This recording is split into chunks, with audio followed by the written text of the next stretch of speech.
کوئی بھی نیک عمل کر لیں آپ، ایمان نہ لائیں اور نماز پڑھ لیں، روزہ رکھ لیں، کوئی بات جب تک ایمان نہیں لائے کوئی عمل نہیں۔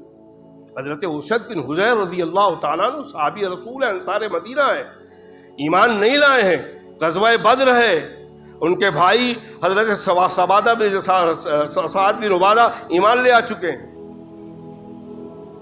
غزوہ بدر میں پہنچے اور فرمایا یا رسول اللہ اگر میں ابھی مسلمانوں کا ساتھ دوں اور تلوار لے کر مسلمانوں کا ساتھ دوں اور اگر خدا نخواستہ میں قتل ہو جاؤں تو مجھے کیا ملے گا؟ فرمایا کچھ بھی نہیں ملے گا، پہلے ایمان پھر عمل صالح، پہلے ایمان لاؤ۔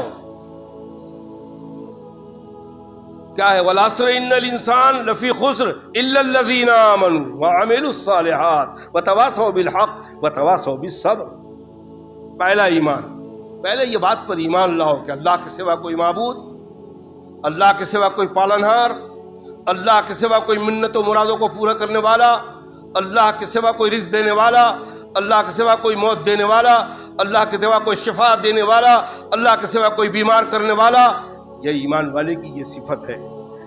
اللہ مصیبتیں آئی، اللہ کی رضا، اللہ پر راضی، اللہ نے نعمتیں دے دی، اللہ کا شکر، کیونکہ اللہ بندے کے حق میں اللہ جو چاہیں، دیکھیں کہ اگر میرا بندہ ابھی اس کو نعمت دے دوں تو ابھی ناچنے لگ جائے گا، تھوڑا اس کو تکلیف دے دوں، ذرا یہ تکلیف سد لے تو پھر اس کی قدر کرے، تو تکلیف دے رہے ہیں تو اللہ کی مشیت بہتر سمجھتی، اللہ کی معیشت بہتر سمجھی تو حضرت ایوب علیہ السلام کو 18 سال بیمار رکھا، اللہ کی مشیت بہتر سمجھی تو یونس علیہ السلام کو مچھلی کے پیٹ کے اندر ڈال دیا، اور اللہ کی مشیت بہتر سمجھی تو جناب رسول اللہ صلی اللہ علیہ وسلم کو اللہ دنیا میں اس کائنات میں اللہ کو سب سے زیادہ محبوب ہے جناب رسول اللہ صلی اللہ علیہ وسلم، اپنے محبوب کے طائف کی گلیوں کے اندر پتھر کھلوا دیا، اتنا پتھر پڑا کہ آسمان کی طرف سے کہا اللہ تو نے مجھے کس کے حوالے کر دیا، لیکن پھر یہ انسانیت غالب آئی، اللہ تو نے کس ظالموں کے حوالے مجھے کر دیا، اور پھر نبوت غالب آئی، اگر اللہ تو اس پر راضی ہے تو میں بھی راضی ہوں۔ بندے کا کام اللہ کی رضا پہ راضی رہنا ہے، بیماری دے دی تو اللہ کی مرضی، شفا دے دی تو اللہ کی مرضی، موت دے دی تو اللہ کی مرضی، قبر کے اندر اللہ نے حساب کتاب لے لیا اللہ کی مرضی، جہنم کی گڑھا بنا دیا اللہ کی مرضی، جنت کی کیاری بنا دی اللہ کی مرضی، بندے کا اس میں کوئی دخل نہیں ہے، بندوں کی طاقت میں ہے۔ جون کے مہینے میں بارش ہوتی ہے، 10 مئی سے آفت مچی ہوئی ہے بارش کی، دنیا کا کون سا میزائل، کون سا ٹیکنالوجی مشین ہے جو اس پانی کو روک لے، اس سیلاب کو روک لے؟ بس حکومت کہہ رہی ہے بھائی اتنا شہری جو ہے وہ گھر سے نہ نکلے، 30 فٹ لمبی 3 میٹر اونچی میں لہریں اٹھیں گی، سمندر کے کنارے لوگ جائیں نہیں، جہاز میں جو مچھی مارنے والے ہیں وہ سب اپنی جگہ پر بیٹھ جائیں۔ سمندر کو ایسی مشین بنایا اب تک سائنس نے کہ پانی سے آئے اس کو روک لے، یہ مشین تو بنا لی کہ پانی نہ ہو تو بارش برسا دیا جائے، لیکن آسمان سے بارش آئے اس کو کوئی روک لے؟ آئے کوئی ایسی مشین؟ بغیر موسم کے بارش ہو رہی ہے، یہ اللہ بتا رہے ہیں میری مرضی، اللہ نے ہمیں حکم دیا ہے کہ میری زندگی اپنی میرے حکم سے گزارو، نہیں گزارو گے تو بھی میں تمہیں موت دوں گا، اور گزارو گے تو بھی انک میت وانہم میتون، اللہ کے نبی کو فرمایا انک میت وانہم میتون، اے نبی صلی اللہ علیہ وسلم مرنا آپ کو بھی ہے، مرنا ان کو بھی ہے، کافروں کو بھی مرنا ہے، آپ کا مرنا الگ ہوگا، ان کا مرنا، آپ مریں گے مجھے راضی کر کے، ایمان والے مریں گے اللہ کو راضی کر کے، کافر مرے گا اللہ کو ناراض کر کے، اور اس کا اجر کہاں دکھے گا؟ یہ امتحان گاہ ہے، اور اس کا رزلٹ شروع ہو جائے گا قبر کی پہلی منزل سے شروع ہو جائے گا۔ تو یہ پورے حج کے اندر تھے، حج بیت اللہ پہلا ہے، اس کے بعد دوسرا بڑی نیکی 10 11 12 قربانی کرنا، یہ دوسرا عمل۔ تیسرا عمل 9 کی فجر سے لے کر ایام تشریق، اللہ اکبر لا الہ الا اللہ واللہ اکبر وللہ الحمد، یہ تکبیر پڑھنا اور بلند آواز سے۔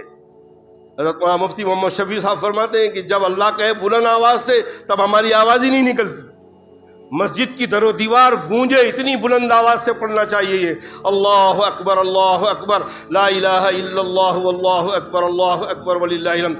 امام کہ یہ اسلام کا قومی نشان رکھا ہے، 3 دن تک اللہ کی توحید اور اللہ کی بڑائی بندہ اقرار کرے۔ 9 تاریخ کی فجر سے لے کر 13 تاریخ کی عصر تک یہ تکبیر تحریم تک ایام تشریق شروع ہوگی، جس میں 2 عمل: احرام باندھنا وہ حاجی کا کام، مینا میں جانا، وجہ عرفات میں جانا، اور کنکری مارنا یہ حاجی کا کام۔ ہم ملک کے رہنے والے دوسرے ملک میں جو مکہ مدینہ نہیں گئے وہ یہ 2 عمل قربانی کا، ایام تشریق اور ناخن نہ کاٹنے کا یہ عمل کریں۔ یہ ناخن کیوں ہمیں کاٹنے کو منع کر دیا گیا؟ جو اللہ کے بندے حج بیت اللہ گئے، حالت احرام میں آپ کو سلا ہوا کپڑا نہیں پہننا ہے، آپ کو بال نہیں کاٹنا ہے، ناخن نہیں کاٹنا ہے حالت احرام میں۔ جو حاجی چلے گئے گے جنہوں نے حج کا احرام، حج قران، حج افراد، حج قران، یہاں سے جب حج کا احرام باندھا تو پھر وہ حج جمرات کرنے کے بعد وہ احرام کھولے گا، ویسے ہی حج رہے گا۔ تو وہ اس احرام میں جب رہے گا تب تک وہ بال نہیں کاٹے گا۔ سر کے بال تو صفا مروہ صحیح کرنے کے بعد 13 ذی الحج کو 12 ذی الحج کو جا کے صفا کرے گا، اس کے بعد اب وہ بال بھی کاٹ سکتا ہے، ناخن بھی کاٹ سکتا ہے۔ اللہ نے ہمارے ساتھ جو حج بیت اللہ نہیں گئے ہیں، حضرت قاری مولانا ڈاکٹر عبدالحی صاحب رحمۃ اللہ علیہ جو حضرت تھانوی کے بڑے افضل خلیفہ ہیں، فرمایا اللہ کا نظام بھی عجیب ہے کہ ہم کو یہاں مستعفی ہمارا کہہ جائے کہ تم بھی حاجیوں کے جیسا چاند دیکھنے کے بعد ناخن نہ کاٹو، بال نہ کاٹو، تاکہ حاجی کی شبیہ اختیار کر لو۔ حاجی کی شبیہ اختیار کر لیے تو اللہ ان پہ رحمتوں کی بارش برسا رہا ہے، اس کا کچھ نہ کچھ بادل کا ٹکڑا اللہ ہمیں بھی نصیب فرما دے کہ میرا بندہ حج بیت اللہ نہیں گیا، اسی لیے نہیں گیا نا کہ اس کو استطاعت نہیں تھی یا اس کے بعد اتنا پیسہ نہیں تھا کہ حج جائے، تو اللہ وہاں نہ جانے کے بعد ان غریب بندوں کو فرمایا کہ میرے حاجی کے جیسا ذرا سی ہیت اختیار کر لو۔ ڈاکٹر مجذوب صاحب شعر پڑھا کرتے تھے کہ اے اللہ میں نے اپنے نبی کی شباہت بنا دی ہے، صورت میں نے اختیار کی ہے، حقیقت تو بنا دے۔ ہم کو تو حکم ہے کہ اپنے نبی کی صورت اختیار کرو، اس کو حقیقت میں بدلیں گے ہم، اللہ رب العالمین بدلیں گے۔ اور دیکھ لیجئے آپ، یہ پورا حج بیت اللہ عقل کے خلاف کام ہے۔ جنگل میں جا کے، مینا میں جا کے بیٹھے رہنا خالی ایک دن پاگل پنا ہے، عقل کے گوارا کرتی جا کے بیٹھے۔ لیکن اللہ فرماتے ہیں کہ اے لوگوں، نہ عرفات میں کچھ رکھا ہے، نہ مزدلفہ میں کچھ رکھا ہے، نہ مینا میں کچھ رکھا ہے، جو کچھ رکھا ہے وہ ہمارے حکم میں رکھا ہے۔ وہی عرفات صرف 9 ذی الحج کو چھوڑ کر 359 دن جا کے عرفات میں بیٹھے رہو کہ اللہ ہم عرفات میں بیٹھے ہوئے ہیں، آپ کا عرفات میں جانا کوئی قابل قبول؟ لیکن 9 تاریخ کو کعبۃ اللہ کی بیت المقدس، کعبۃ اللہ کی نماز چھوڑ کر آپ کو عرفات میں جانا ہے، اور وہاں کچھ نہیں کرنا ہے، صرف اللہ سے دعا مانگنا ہے۔ وقوف عرفات ہے، 2 نماز ایک ساتھ پڑھ لینا ہے، پھر آپ کو مزدلفہ چلے جانا ہے۔ ابھی 2-3 ویڈیو کے اندر یہاں کی میڈیا نے وہ مزدلفہ کا واقعہ لکھ کے بتایا کہ دیکھو ہمارے ادھر تو 40 کروڑ لوگ آئے تھے، جو ابھی ان لوگوں کا پروگرام ہوا تھا جو، اس میں 40 کروڑ یا کتنے لاکھ لوگ ہیں، اور یہ حال ہے کہ انتظام نہیں کر پا رہے۔ جبکہ مزدلفہ کے اندر حاجی کو کھلے آسمان کے نیچے رہنا ہے، وہاں کوئی انتظام نہیں، کوئی خیمہ نہیں بنایا جائے گا، وہ حکم ہے اللہ کا۔ اللہ کہے مزدلفہ میں میرے آسمان کے نیچے حاجی اسی کپڑے کے ساتھ پڑے رہو رات بھر، اللہ کو زیادہ پسند ہے۔ اللہ فرما رہے ہیں نا، وہ عرفات میں کچھ رکھا ہے، نہ مزدلفہ میں کچھ رکھا ہے، نہ کعبۃ اللہ کے اندر کچھ رکھا ہے، نہ مسجد نبی میں کچھ رکھا ہے۔ جو کچھ رکھا ہے وہ ہمارے حکم کی تعمیل میں رکھا ہے۔ جب ہم حکم دے دیں عرفات پہنچ جاؤ، پہنچ گئے تو ثواب، نہیں پہنچے تو حج بیت اللہ فرض ہونے کے بعد بھی نہیں گیا تو اللہ خود فرمانے انکا غنی علیم، میں تمہارا استطاعت رکھنے کے بعد بھی حج بیت اللہ نہیں جا رہا ہے، اللہ اس سے غنی ہے۔ وہ یہودی ہو کے مرے، نصرانی ہو کے مرے، اللہ کے نبی نے فرمایا اللہ کو اس کی کوئی فکر نہیں۔ استطاعت ہے تو حج بیت اللہ جانا ہے، مینا میں رہنا ہے، اور ایک کنکر کی ایک دیوار ہے، اس پر جا کے حاجی کنکر مار رہا ہے، عقل کے خلاف عمل ہے۔ ایک پتھر ہے اور اس پہ جا کے 3 دن تک حاجی کنکر مار رہا ہے، عقل تو اس کو سنوارا نہیں کرتی۔ اللہ فرمانے تمہاری عقل مانے نہ مانے، ہمارا حکم ہے، اس حکم کو کرو گے تو عبادت ہے۔ اسلام نام ہی اس بات کا ہے کہ تمہارے بات سمجھ میں آئے نہ آئے، اللہ کا حکم ہے اور کیا ہے جناب رسول اللہ صلی اللہ علیہ وسلم نے ہمیں کرنا ہے، بات ہمارے سمجھ میں آئے نہ آئے۔ ابراہیم علیہ السلام نے کیا کیا؟ اولاد کو قربان کر دیا، اور جیسے ہی چھری چلائی اب اللہ فرما رہے کہ ابراہیم تو نے اپنے کرنے کا کام کر دیا، اب میرے کرنے کا کام ہے۔ اب ذرا آنکھ تو کھول، دیکھ تیرا بچہ کیسے اطمینان سے بیٹھا ہوا ہے، آنکھ تو کھول، میری قدرت تو دیکھ، تو تو چھری چلایا ہے، آنکھ بند ہے، چھری چلایا ہے۔ اور جیسے ہی آنکھ کھلی دیکھا حضرت اسماعیل باغ پہ بیٹھے مسکرا رہے ہیں، اور تب اللہ کا شکر ادا کیا کہ اللہ میرا بچہ تو زندہ ہے، میں نے قربان کر دیا تھا، تیرے کرنے کا کام تو نے کیا، اب میرے کرنے کا کام یہ ہے کہ دیکھ تیرے بچے کو میں نے زندہ بچا لیا۔ اور جنت سے میں فرشتے کو حکم دیا جبریل کو کہ دمبا لے جاؤ اور ابراہیم کے زمین کو ایسے کھسکاؤ کہ ابراہیم کو پتہ بھی نہ لگے، اور اس دمبے کو لٹا کے ابراہیم کی چھری کے نیچے نکالو، تاکہ میرا بندہ ابراہیم یہ سمجھے کہ میں نے اپنے بچے پہ چھری چلا دی ہے، اور چھری چلے اس جنت کے دمبے پر جو میں نے بھیجا ہے۔ یہ اللہ کی قدرت ہے۔ اور اس کے بعد پھر فرمایا کہ ابراہیم تیرا یہ انداز مجھے اتنا پسند ہے کہ تیرے اس طریقے کو اللہ کی قسم، میری عزت کی قسم، میں قیامت تک اس سنت کو زندہ رکھوں۔ آج تک زندہ ہے حضرت ابراہیم کی وہ قربانی۔ اور ہماری ماں ہاجرہ نے صفا مروہ دوڑی 7 مرتبہ، اللہ کو بڑا پسند آیا، صنف نازک ہے، عورت ہے، 7 مرتبہ دوڑی۔ اللہ کے نبی کو حکم دے رہے کہ اے میرے محبوب صلی اللہ علیہ وسلم، آپ دنیا میں سب سے زیادہ مجھے محبوب اور پیارے ہو، لیکن آپ جب حج بیت اللہ جاؤ گے، یہ صفا اور مروہ کی صحیح میری بندی بھاگی ہے 7 مرتبہ، اے میرے محبوب تم کو بھی بھاگنا پڑے گا 7 مرتبہ، میری بندی کا وہ طریقہ ادا کرو گے تو میں آپ کی بھی اس عزت کو 4 چاند لگا دوں گا۔ نبی پاک صلی اللہ علیہ وسلم کو بھی بھاگنا پڑا صفا اور مروہ کی صحیح میں۔ اللہ کو جب بندے کی کوئی عمل پسند آتے ہیں اور اللہ اس کو زندہ رکھنا چاہے، اللہ حکم دے دیتے ہیں۔ آج امت مسلمہ پہ قربانی واجب ہے، صاحب نصاب پر قربانی واجب۔ نصاب صاحب نصاب ہوتے ہوئے قربانی نہیں کر رہا ہے تو اس کو قربانی نہ کرنے کا گناہ ہے۔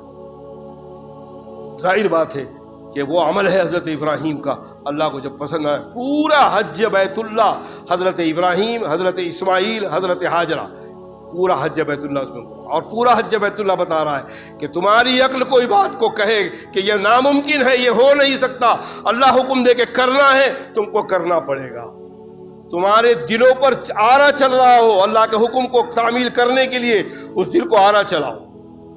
حضرت مفتی محمد شفیع صاحب رحمۃ اللہ علیہ کے ایک ساتھی تھے مولوی عبدالعزیز صاحب، وہاں پاکستان کے تبلیغ جماعت کے بہت بڑے امیر تھے، بڑے نیک آدمی تھے۔ انہوں نے ایک مرتبہ خواب دیکھا اور وہ خواب بتایا مولانا مفتی شفیع صاحب۔ مولانا مفتی شفیع صاحب بیٹھ کے رو رہے تھے، اور میں نے خواب دیکھا، کل رات کو خواب میں آپ کو دیکھا کہ آپ کچھ لوگ بیٹھے ہوئے ہیں، ان کو آپ درس دے رہے ہیں، اور آپ کے ہاتھ میں ایک سلیٹ ہے، اور سلیٹ میں آپ نے ایک کا ہنسلا بنایا، اور اس کے بعد بازو میں ایک نقطہ لگایا، اور لوگوں سے پوچھا کتنا ہوا، تو لوگوں نے فرمایا 10 ہو گیا۔ ایک لکھا آپ نے، اس کے بعد ایک نقطہ لگایا، کس طرف؟ دائیں طرف ایک نقطہ لگایا، کتنا ہو گیا؟ کتنا ہو گیا بھائی؟ 10۔ ایک اور لگایا، کتنا ہو گیا؟ 100۔ ایک اور لگایا، 1000 ہو گیا۔ ایک دائیں طرف ایک نقطہ لگایا، 10% بڑھ گیا، وہ 10 بس حصہ بڑھ گیا، اور پھر فرمایا کہ آپ نے اس نقطے کو مٹا دیا خواب میں۔ اب وہ ایک ہندسے کے بعد اس طرف ایک نقطہ لگایا، لوگوں سے پوچھا اس نقطے کی ویلیو کیا ہے، فرمایا 10 حصہ گھٹ گیا۔ پھر 2 لگایا، فرمایا 10 حصہ گھٹ گیا۔ پھر 100 حصہ گھٹ گیا، پھر لگایا، فرمایا اس میں کچھ، یہ نقطہ لگانے میں اس ایک کا کوئی ویلیو ہے؟ کوئی ویلیو نہیں۔ آپ بائیں طرف نقطہ لگا دیں، چاہے سینکڑوں نقطہ لگا دیں، کوئی ویلیو ہے؟ اور ادھر ایک کی طرف یہ لگا دیا، فرمایا یہ جو ایک کی طرف، ایک کے دائیں طرف یہ سنت کا طریقہ ہے، اور جو بائیں طرف لگ رہا ہے یہ سنت کا طریقہ نہیں ہے، یہ بندے کے اپنے من کی مرضی کی طرف مطابق ہے۔ وہ کتنا خوبصورت عمل ہو، لیکن وہ نقطہ ہی ہے نا، ادھر لگا ہے ادھر بھی وہ نقطہ ہی ہے، اسی پین سے لگایا جا رہا ہے، لیکن کوئی ویلیو ہمارے اعمال کی نہیں ہے، ویلیو طریقہ ہے جناب رسول اللہ صلی اللہ علیہ وسلم کے طریقے کے ویلیو ہے۔ اس طریقے پر عمل کریں۔ مغرب کی 3 رکعت کی جگہ ایک آدمی 4 رکعت پڑھے، کیا کر رہا ہے وہ؟ چوتھی رکعت میں کیا کر رہا ہے؟ ڈانس کر رہا ہے، معذاللہ گانا گا رہا ہے چوتھی رکعت میں۔ ارے چوتھی رکعت میں کیا کرے گا؟ سورہ فاتحہ پڑھے گا، قرآن کی تلاوت کرے گا، ایکسٹرا 2 سجدہ کرے گا۔ مغرب کی 4 رکعت، یہ 3 رکعت عجیب لگتی ہے یار، 4 پوری کر لیں، پوری 4 ہو جاتی ہے، نماز ہو جائے گی اس کی۔ ارے وہ 1 رکعت وہ 3 رکعت کو بھی لے ڈوبے گی، کیوں؟ اس لیے کہ حکم نہیں ہے اللہ رب العالمین کا مغرب کی 3 کو 4 کرنے کا، اور اللہ کے نبی نے اس حکم کو تعمیل کر کے بتایا کہ مغرب کی 3 رکعت نماز پڑھ کے بتائی۔ اب اللہ کے نبی نے 3 پر سلام پھیر دیا، کسی کو حق نہیں ہے کہ اس کو 4 کر کے سلام پھیرے،